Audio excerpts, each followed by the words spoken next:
Voilà donc la suite des exercices corrigés. Un exercice maintenant issu du brevet où il y avait deux nageurs.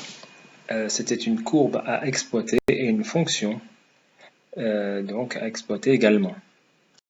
Pour la première question, donc on demandait la distance parcourue lors de cette course. Donc on doit chercher la fin de la courbe, c'est-à-dire quand ça s'arrête, la course, donc à un bout de 45 minutes, on voit que la courbe est terminée.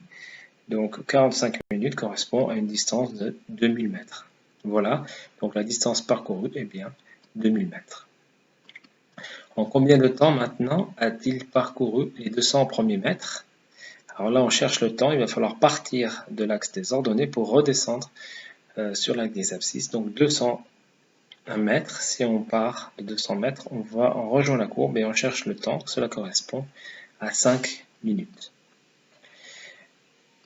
Est-ce qu'il y a proportionnalité entre la distance et le temps? Eh bien, pour avoir proportionnalité, il faut avoir une droite qui passe par l'origine. Ce n'est pas le cas. Nous avons ici bien l'origine, mais pas une droite. Donc, il n'y a pas de proportionnalité. Cela veut dire que le nageur n'avait pas une vitesse constante. Il a accéléré, puis ralenti. Montrer donc la vitesse moyenne, attention, sur l'ensemble de la course. Ça veut dire que on doit considérer le temps total, c'est-à-dire et la distance totale, puisqu'on va utiliser la formule V est égal à D sur T. On peut faire un tableau de proportionnalité si on veut. Donc V est égal à D sur T, cela veut dire 2000 divisé par 45.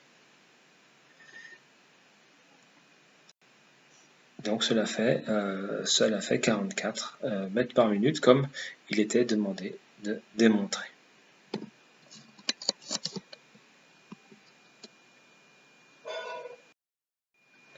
Bien, maintenant le nageur numéro 2, lui, il n'est pas représenté par une courbe, c'est la fonction f de x égale 50x. Ça veut dire que si l'on calcule l'image de 10, qui nous donne 50 fois 10, n'est-ce pas? Puisque l'image on remplace par le x, ça va faire 500 mètres, c'est-à-dire que le nageur, au bout de 10 minutes, a fait 500 mètres. Voilà ce que nous donne cette fonction. L'image de 30, eh bien 50 fois 30, au bout de 30 minutes, il aura fait 1500 mètres. Donc voilà, les deux nageurs sont partis en même temps. Maintenant, on veut savoir lequel est en tête au bout de 10 minutes. Alors, on vient de calculer de l'image de 10, c'est-à-dire que le nageur 2 a fait 500 mètres. Le nageur 1, eh bien, il faut lire sur le graphique 10, correspond à 400 mètres. Donc, le nageur 1 a fait 400 mètres en 10 minutes.